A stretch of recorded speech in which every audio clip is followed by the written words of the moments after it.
Hi, Ed. Thank you very much for joining us today. How are things in the state of New York?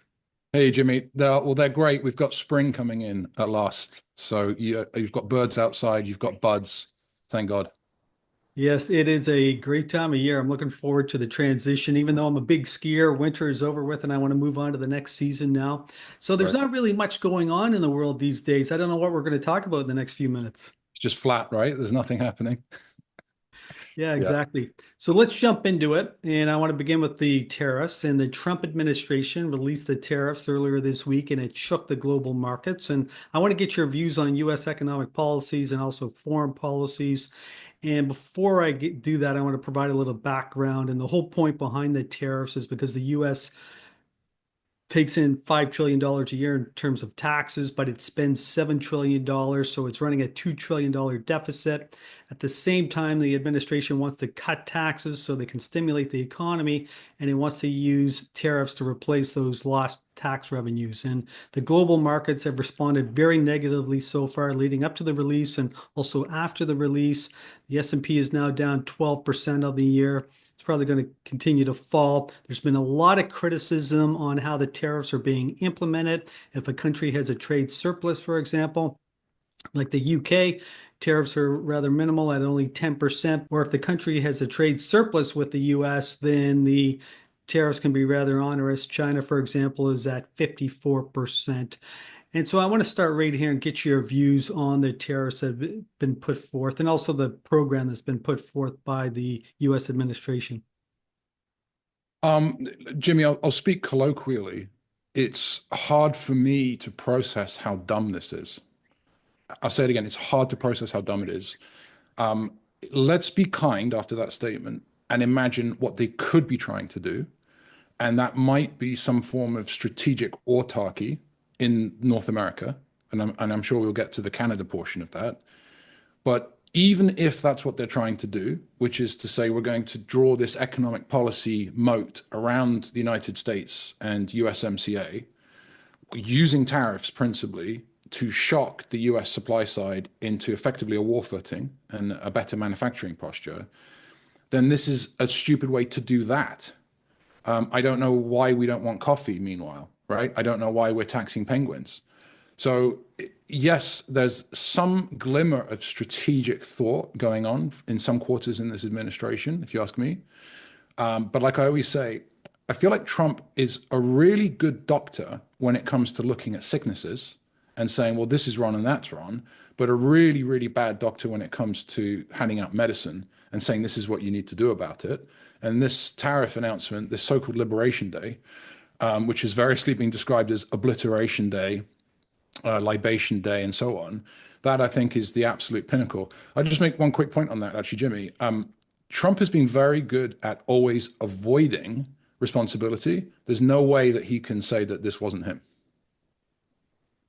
And so let me play devil's advocate, okay? Because the US has a lot of debt, as everyone knows, $37 trillion. The interest expenses are over $1 trillion a year, and they're going to keep climbing because of the way the previous administration has financed or refinanced the debt. A lot of it's coming due here. It was all done on a short-term basis, so a lot of it's coming due this year. I can't remember the exact number, it's 15 or 16 trillion dollars. And so there's a sense of urgency to get interest rates down. The only way you can do that is to slow the economy down and get inflation down, and therefore, hopefully, the Fed will cut rates. So your interest expenses are going to be lower. Do you think that's the motivation behind all of this? If you want to refinance your car, do you take a baseball bat to the windows?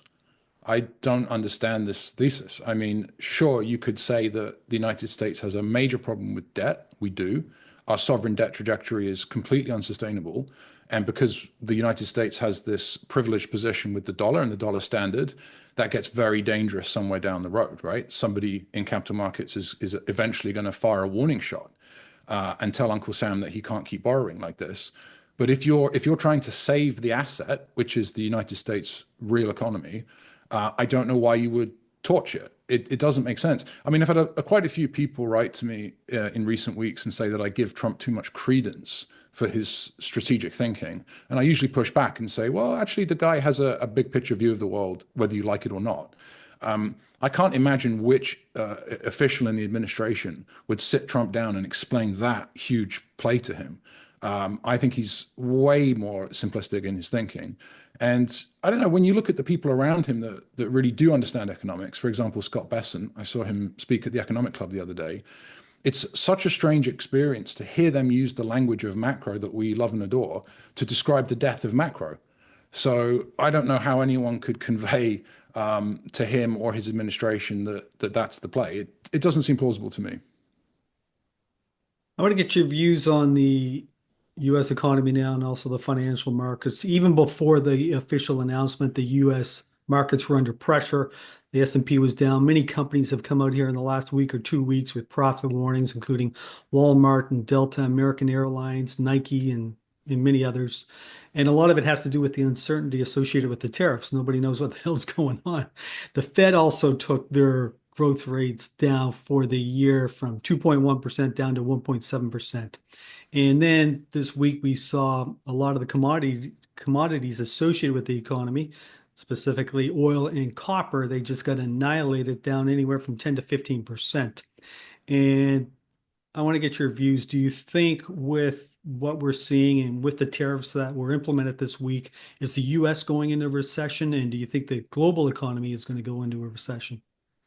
Okay, well, a word of warning for your viewers here, Jimmy. Yours truly got the inflation right in 2021. I called it along with Larry Summers, and I thought I was a big shot for a few months. I then lent hard into hard landing and was completely proven wrong, right? So anyone listening to me about whether there's going to be a recession, I've predicted all of the recessions wrongly. This time, however, I think yes. I don't understand how you can take an economy, 70% of which is the consumption function, and say to it, well, no more consumption for you. It's like declaring war on Nike. It's like declaring war on Home Depot, Target, Walmart, and expecting that that aforementioned consumption function is going to hold up. When you see the administration talk about, well, you know what, buy American, and Besant has said that, others have said that in response to questions, it's almost as if they are willfully misunderstanding complexity, willfully misunderstanding second, third, fourth order consequences. So one example was Poland Spring versus Fiji water. And the idea is, well, if you can't get Fiji, you buy more Poland Spring, right? Yeah, but what happens to the price of the Poland Spring because money chasing goods, etc. So I do expect that this economy that is foundationally based on the right to the pursuit of happiness, aka consumption, it has to go through a shock now, because if these tariffs are held, it's almost axiomatic there will be fewer goods and higher prices.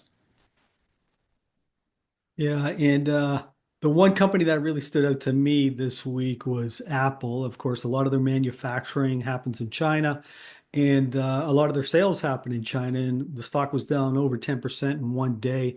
And so you got to wonder, what are they going to do? Are they going to eat these tariffs, or are they going to pass it on to the consumer?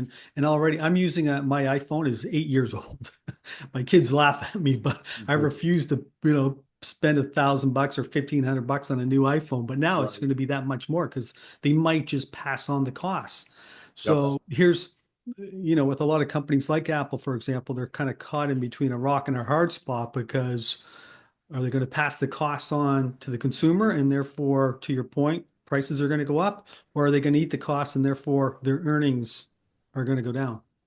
Well, Apple is a very special company and it has a bunch of cash. And you've seen that, I guess, previously where there have been wobbles in the stock market and Apple seems to be a buy.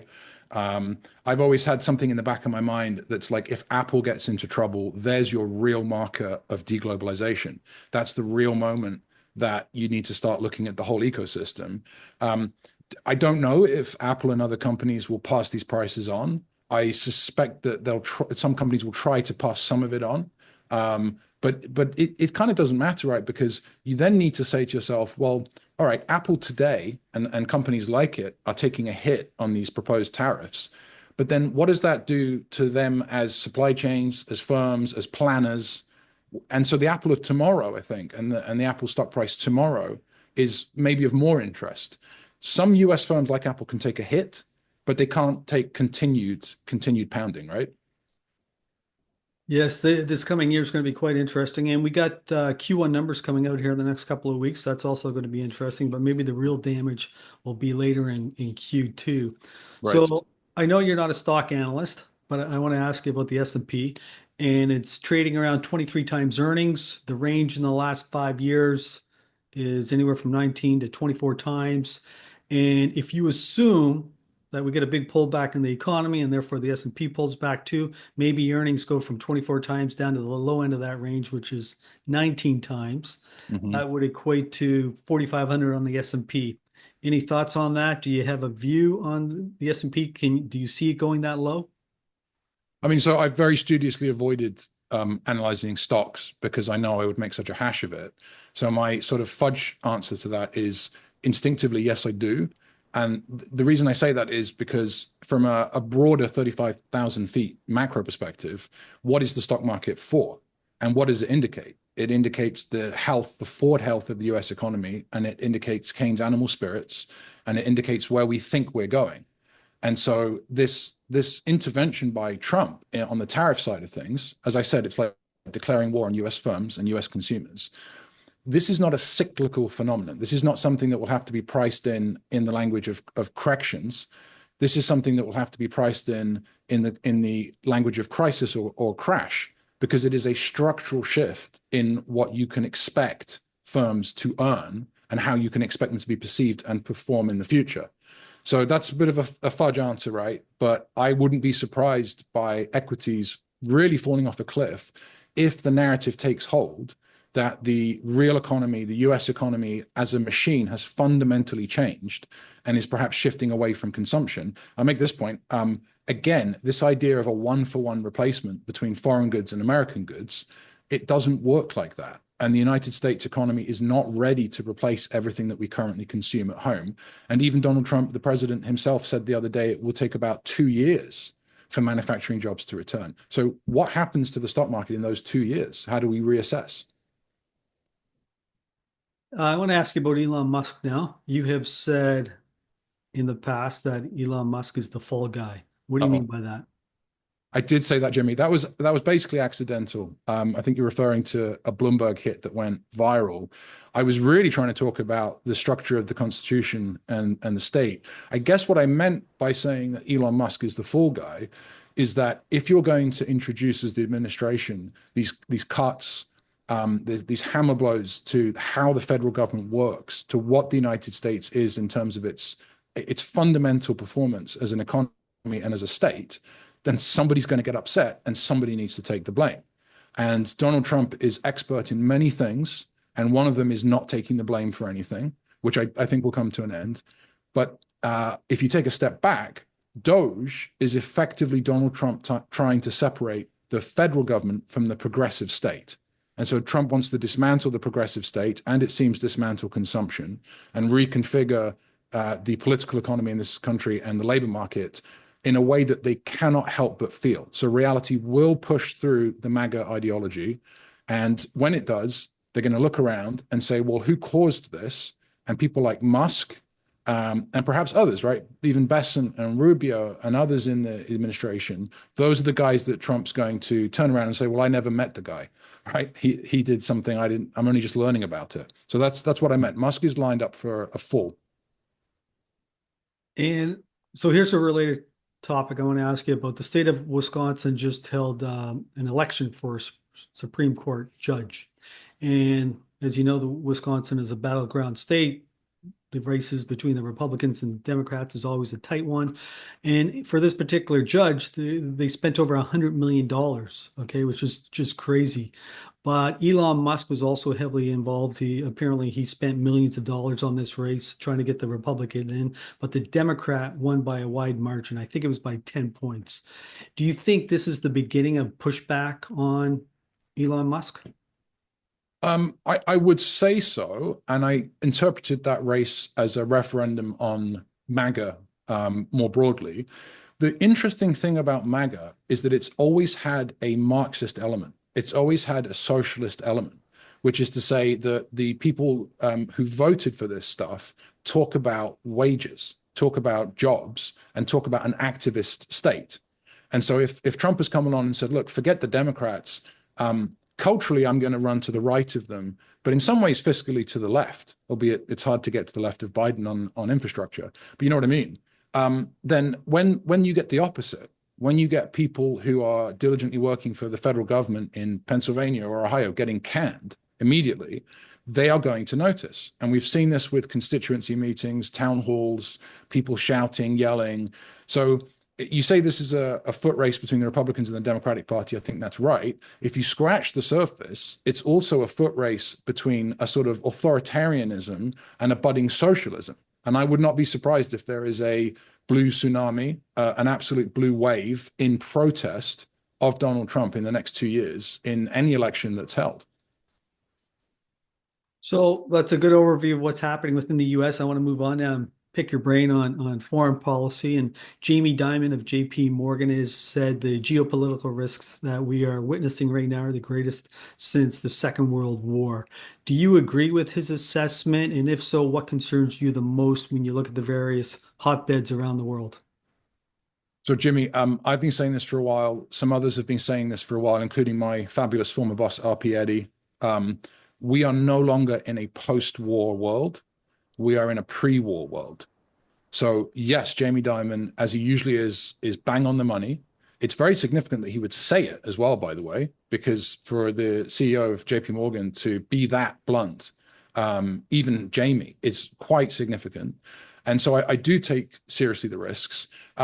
Maybe a really simple way of thinking about this is that as great powers seek out economies of scale, as they seek out a jurisdiction to call their own, there are probably only three ways of going about it. There's creating a massive autarky, and that was probably the Nazi and the Japanese plan in World War II, right? Lebensraum. There's basically saying to yourself, well, let's trade. And that's the classic small L English liberalism that we've just been through since the Second World War.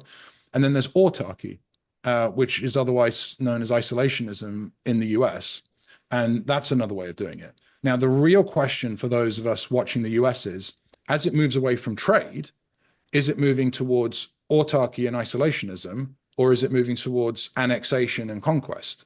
And it seems like sometimes on the surface of things, it's moving towards isolationism. And there is a history of isolationism in the US, America first, and so on.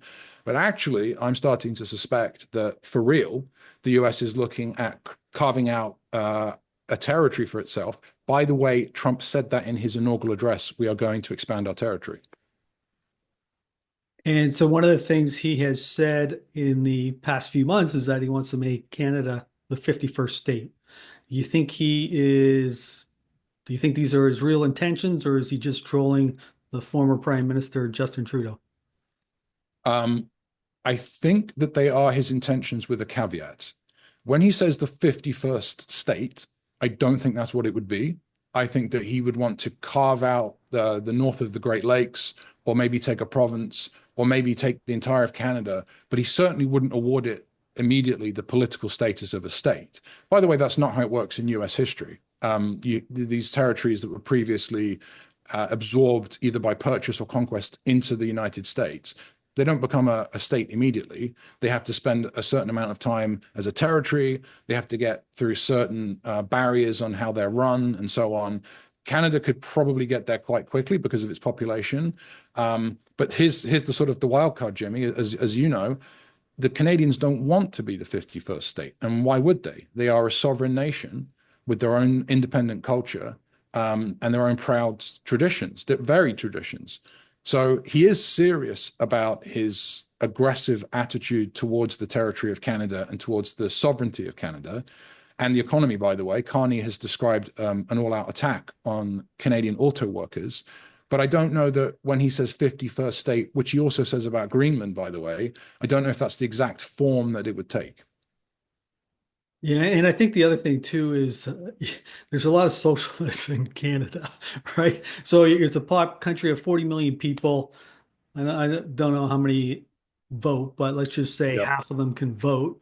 That's Right. 20 million people. If they were to vote, the Republicans would never be in power again. Right. I mean, this is also crazy. I mean, 20 million imported Bernie voters. I don't know if that would help the Republicans, but maybe there won't be elections, Jimmy. So maybe it wouldn't be a problem. And so you touched on Greenland. Well, why don't you give me your views on Greenland and also Panama? What are his intentions there? Well, I have to say, Greenland I haven't visited, so anything I say on that is speculation from a desk. Panama I did visit a couple of weeks ago, which is a slight bump in empiricism and research. So I'll start with Panama. Um, Panama is the canal. They have run it well. They've expanded it under their own steam. And yet the United States does have both the military power and some sort of fudged legal right under the 1977 treaties to return if Panama is in any way not neutral or if there's civil disorder or such. So I'll give you an example. I'm walking around, just a gringo wearing sun cream and a baseball cap, and I talk to folks, in terrible Spanish, and they'll respond in good English, and they'll say, "Listen, this protest that you're looking at is really walking a fine line because they want to protest the Yankees and the domestic government, but they don't want to get too big. They don't want it to look like there's public disorder because that could be used as a way for the United States to say, Panama isn't working. We're going to swoop back in." So Panama, if you ask the people in Panama rather than me how they feel, they take it seriously. They're very nervous. And I would extrapolate that the folks in Greenland are probably of a similar mindset. I mean, there's 55,000 people there or something like that. So they would also be effectively helpless. I got in trouble the other day because I said that I thought the French would, given that Denmark is an EU ally, the French would put up some resistance, and folks laughed at me for that. But I think again, the French take seriously the US threat to Canada, as does Denmark. So asking me is one thing, but if you ask the people who actually are on the receiving end of this stuff, potentially, they take it seriously, and I think they've got so much. They've got so much incentive to think about it properly that that's probably a good data point as well. So let's look at Greenland in a little more detail because it is associated with Denmark, and Denmark is part of NATO. What would that mean for NATO? And does NATO survive under its current form, or does the US get kicked out, or what do you think happens? So NATO is like the United Nations. It's a magic trick, right? It's like a sleight of hand. And the United Nations is long past its League of Nations moment where people have sort of seen through the magic trick and they've seen where the card went in the sleeve. And it breaks my heart to say this, but NATO is very, very close to the same moment. NATO is very close to the moment that folks look at it and say, I don't believe you. So we're already on the precipice of the magic trick of collective deterrence evaporating. If the United States moved into a sovereign territory that belongs to the European Union, that is effectively the end of NATO. All right. It might mean that in the future there are alignments of interest between the European Union and a future iteration of the United States that result in military cooperation. So it wouldn't necessarily be the end of alliances, but it would certainly be the end of a treaty that promises sovereign territorial integrity. I'll put this in like a super meta way. In the 1815 Congress of Vienna, after Napoleon was defeated, the great powers of Europe got together and said, no more crossing boundaries. It's 2025 and we're still having the same argument. Interesting. So if the US government takes over any of the aforementioned countries, does this not give a green light for other countries to become hostile on their neighbors, for example, China and Taiwan? So Russia has already got the green light from Obama in 2014 when we did nothing on Crimea. China is waiting for the green light. So China's powerful military is sitting at an amber light, and it is waiting to see that green light come up so they can hit the accelerator. The way that China would take Taiwan, though, is particularly important to understand. I think it's often a misconception, so far as I can get to the bottom of it, speaking to people who know more than I do about this. It's a misconception to think of China versus Taiwan. If China wanted to launch an invasion force the 120 miles across to the west coast of Taiwan, it would really have to preemptively strike US naval assets nearby that could sink the invasion fleet, right? It's the same as the Germans in 1940. They didn't start with a naval invasion. They started with an air battle so that the Navy would be safe. And that means that it would be China versus the US, not just China versus Taiwan. That's super high stakes. That is World War III. And you have to hand it to the Chinese. They're smart, right? If we go back and look at the military tradition that they have, Sun Tzu, it's not just peace or war. There's this gray area in the middle where you try and get what you want without anybody realizing that you're doing it and without anybody dying. So it would suit the Chinese to take Taiwan. It's absolutely Xi Jinping's priority, but I don't know that it's sort of like, okay, the green light means invasion. The green light might mean some sort of quasi blockade that eventually sort of submits the Taiwanese slowly. And where are those U.S. naval bases that you mentioned? Where are they located? Well, I Are mean, they the on seven. the island of Taiwan? Well, if there's anything on Taiwan, it would probably be on land, right? It'll probably be on the coast. The Seventh Fleet would be at sea. There are interests in the Philippines, Guam. It's not science fiction to mention Pearl Harbor, right? There's precedent for that. So the US has a footprint in that region, in the South China Sea, in Asia, that's deliberately visible hard power to keep the sea lanes open.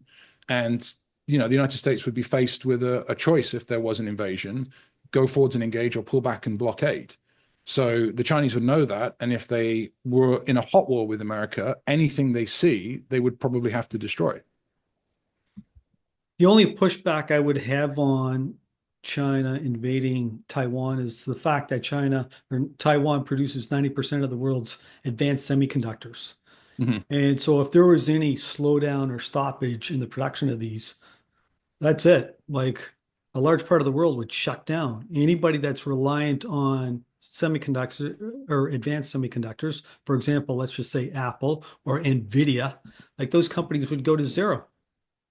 Sure, but then it's no longer a question of growth in companies. It's a question of how disciplined your population is and how well you can control people that were previously consumers politically.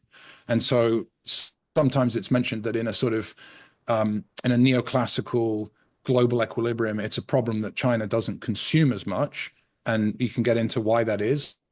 But in a geostrategic point of view, it's actually probably good for China that it hasn't reached the same level of consumption yet, if we are indeed heading down some form of global confrontation. So Jimmy, you're absolutely right with your economics hat on, with your trading hat on, with your finance hat on, to look at this thing and say, there's no incentive to do that. It would be bonkers. But if we sort of reframe what we think the incentives are, there are scenarios under which the great powers of the world are looking at disruption to trade and saying, well, which one of us can weather the storm better? And again, if we want to try and be fair to President Donald Trump, his instinct is probably thinking like that, and probably thinking, well, if it really did come down to a complete shutdown of global trade, the United States would be screwed, not because we can't get garden furniture, but because we can't get medicine, we don't have enough steel, we can't build tanks. It's been reported that China, Japan, and South Korea will form some sort of alliance to deal with these tariffs. Okay. Yeah. Yeah. And what are your thoughts on that? I mean, these countries have a long history of hatred toward one another, but yet here they are aligning themselves, if these reports are true. But what does this mean for the US? It's astonishing, Jimmy. If you go around Europe, World War II was yesterday. It's very present, but it was yesterday. If you travel Asia, World War II is today. It's absolutely front of mind. The Chinese have beef with the Japanese, Nanking Massacre, World War II, with good reason. And the Japanese have never really gone through the same process that the Germans went through, which is to throw their hands up and say, yes, our culture, our society went off the rails, not to the same extent. So the beef between China and Japan in particular is a live issue. And it's amazing to me that Japan and China would coalesce like this, if it's true, and say, we'll meet the threat from this tariff program together. I mean, that really is, Jimmy Carville should take a victory lap like he never has before, if this story is true, because it is indeed the economy stupid, even to the extent that World War II memories can be brushed under the rug. Yeah, no, 100%. There's no wiser word spoken than what he said about the economy. And it continues to prove itself over and over again. We have it here in Canada, for example. We're going to talk about that in a few minutes. I want to ask you one other point about what's happening with tariffs and the potential for trade wars in the coming months. But with this news on tariffs and also the damage it might inflict on the global economy and also the U.S. economy, which is very important to the current administration. But do you think maybe he takes his eye off or forgets about foreign policy and forgets about his expansionary views and focuses more on the US because of the damage that might be happening or will happen? So that's an interesting thought. That's like saying there's an inverse relationship between US GDP and annexation. I'd say there's a positive relationship between a falling US GDP and an interest in war. It's not LBJ, right? In the 60s, LBJ thought that the Vietnam War would distract from the Great Society programs and a successful US economy. He was right. This is not going to be a successful US economy for now. And so what on earth do you do to distract the people that voted for you and the people that didn't, like this guy, from the fact that they're not going to be able to get the things that they want, right? I mean, before I came on this morning, I'm ashamed to admit it, but I panic bought Nike trainers in size 14 because I need 2 or 3 pairs of them lying around, right? And so this is the behavior that is going to have to be explained. And so if the US economy gets into a real trough, if there really is a recession that doesn't look like it's something that's going to fix itself, is it like a Keynesian policy that this administration is going to reach for? I don't think so. Look at Doge. I think they're much more likely to say, well, in that case, we'd better go and take Greenland, if not simply to distract the population. That's a really basic thought. I'm sure the comments might pick up on this one, Jimmy, and say Ed doesn't know what he's talking about, which is perfectly possible. But for my money, if we really do go through a period of pain in the US economy right now, the conditions for a big, grand foreign policy spectacle are perfect. Interesting points. So you talked about creating a distraction, and so now we got to talk about Canada. So I want to get your viewpoints on what's happening here because this is what our governments have done in the last few months. And before we do that, I want to first run something by you. There's a survey released every year by the University of Oxford, and it's called the World Happiness Report. And as the title would suggest, it just measures happiness of people throughout the world. And the Nordic countries are always in the top places. Okay. So number one this year was Finland, number two was Denmark, and then Iceland was number three. Do you want to guess where Canada was on that list?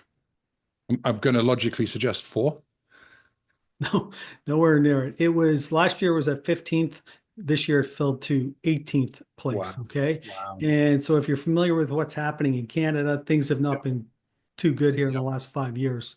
Yep. And so I'm always interested when I speak to Americans or Europeans, what their views are on Canada. And I guess I should also provide a little bit of background too for non-Canadians. But we have a new prime minister. His name's Mark Carney. He was the former Bank of Governor of Canada and also the former governor of the Bank of England. And he's now the prime minister. We have a federal election coming up here on April the 28th. What are your views? Well, I should be super careful on the Canadian election because I'm a UK-US dual citizen. So that's 2 reasons to mind my own business. I would say with that caveat that Carney does seem to be in his stride. The guy's a marathon runner, right? So he's really in his stride, as I say. And it's fascinating to me because you've got the sort of MAGA style right in Canada that's being pushed aside. It looks like Carney is the figurehead of the world that was, the globalized, sensible, central banking based economic model and practice. And he's coming into this race versus what we've got down here, which is a sort of bull in a china shop, vandalistic, sometimes pie in the sky stuff that we've been talking about on this podcast today. But you have to hand it to Carney and you have to hand it to the Canadians. They've stood up and they've said, no, there's absolutely no way that we want to be part of the United States. At this point, I always say as a US citizen, I'm sorry.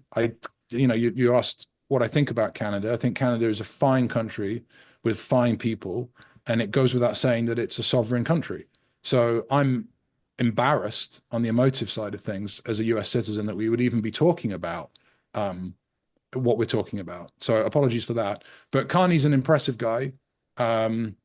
He's probably going to get a better result than we think, and he's going to be a commanding prime minister, if you ask me.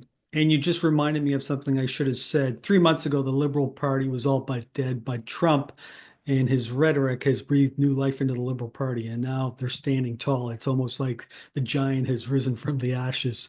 But it's going to be interesting to see what happens. And you also made mention of the other party. It's the Conservative Party, and the person running is Pierre Poilievre. And up until 3 months ago, like he was on top of the world, and it looked like they were going to take the election by a huge margin. But now, I don't know. I think all bets are off. Anything can happen. Anything could happen, and populism itself has maybe reached its peak, and now there's going to be the invariable reaction function, right? I mean, this is just like Newton, right? Something big happens in the first order, there's going to be a second order effect. And like I said earlier, we've got this potential in the United States now for a sort of Bernie socialism and AOC socialism, which, by the way, will have its own problems. So I'm not lobbying for that. I'm simply observing that there's that reaction. And it does seem that Carney is speaking out for Canada. I would look at him, like I say, as well as kind of speaking out for some Americans, because he's saying no on an international stage very firmly, very eloquently to something that a lot of us just can't even contemplate, which is an attack on Canadian sovereignty. So he's sort of leading the sensible free world. I don't know if that's a mouthful, the leader of the sensible free world. But maybe I've gone too far in expressing a preference there. It's not my election. Well, one thing you did say that I want to just continue on with, but you mentioned earlier about distraction. Yep. And one thing I didn't mention was the fact that Canada's economy has been suffering for quite a few quarters now. GDP, believe it or not, the Liberal Party's been in power for 10 years. The GDP has grown 1.4% over those 10 years. So previous Prime Minister Justin Trudeau, he was more focused on social policies as opposed to economic policies, which would grow the economy and create jobs and provide a higher standard of living for the individuals of Canada. But I don't know. To your point, like it's now we got this major distraction. So it's like everybody's forgotten about the last 10 years, right? And we're kind of focused on this new thing. So it's super interesting. If you look at the GDP, Canada used to track the US pretty closely, right? And there was a departure around 10 years ago. So viewers can go away and decide what they think caused that. For my money, the Western world, and this is true of the Democratic Party here as well, has in some ways suffered from affluenza, meaning that the Democratic Party went off on this slightly bizarre tangent about a bunch of things that American voters are simply not interested in. I mean, I drove from New York to San Francisco and back last year and didn't see a single Harris sign, from which I inferred that people are more interested in wages rather than these social issues. And by the way, I should say that a lot of these social issues kind of make sense, right? Just don't be bad to people. Imagine their experience. It's just it's not important enough to most voters to campaign on. So now back to your point, we're in the situation where it's Carney versus Trump. That's all very well and good because sovereignty is the absolute basis of everything. Maybe we should adapt Jimmy Carville and say it's the political economy, stupid, because sovereignty is more important than GDP. But you're right, which is that eventually, I imagine the people in Canada are going to turn around and say, well, hold on a second, my standard of living has gone down too. So this is really not good. It's not helping North America as a whole. And go back to the earlier point about China and Russia, they're probably rubbing their hands together watching it. So I want to wrap up our discussion, and I want to ask you about the road trip that you just alluded to. Last year, you did a road trip from the East Coast to the West Coast and back again. And there's many beautiful places in the US. What were your top three? My top three. So I didn't realize this, but there's a desert in Oregon. And I got to a hunting store and the guy said, you're driving through the desert? I was like, what? And there is indeed a sort of moonscape. And so the first place that's my favorite is that. It's completely wild, windswept, strange. The second place is you start to see the redwoods as a band of green on the horizon slowly getting higher, and then suddenly you're among them. driving downhill. And then the third has to be San Francisco. And it was misty when I got there, went over the Golden Gate, loved the city. And it was very, very strange to have taken the car out of the drive in New York State, right, the driveway, and then it's on the Golden Gate. So those are my top three. And you spoke with many people on this trip. What did you learn? I learned that Trump was going to win. And I've got receipts for that because I jumped on Bloomberg breathlessly and said, he's going to win, he's going to win. I also learned that a lot of Americans who were planning to vote for Trump didn't like him. I just mentioned the hunting store in Oregon. The guy that was running that store, and I won't mention the name of the store, but he said, look, I'm voting for this guy because the Democratic Party have gone crazy, which is super interesting. Back to our point on the vacuum on the left and the center left.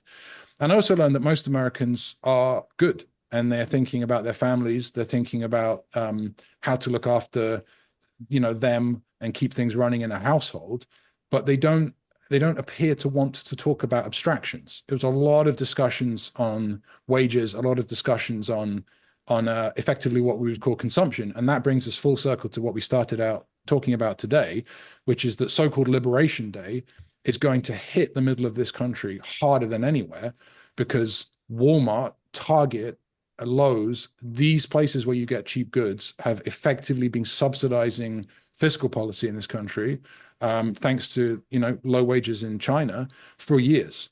And so when the ability to just drive on over to Target and pick something up that you need at an affordable price goes away, we're going to have to maybe drive back from New York to San Francisco and ask the same people what they think now. Interesting. Well, I should also say Canada is an export-driven economy. 30% of our GDP comes from exports. So, and our number one trading partner is the US. So this is going to put massive pressures on the Canadian economy. And a lot of these politicians that are standing up right now and beating their chest and trying to be tough against the US, I don't think they have any idea on the damage that can be inflicted on this economy. But we will see what happens. I want to thank you very much for making the time, Ed. It was a great discussion. If somebody would like to read your research or follow you online, where can they go? Right. Thanks, Jimmy. My website's edwardsprice.com. You can find my Twitter, you can find my new YouTube, and you can find a bunch of writing I've done for like FT Barons and that kind of thing. Once again, thank you. Thank you so much.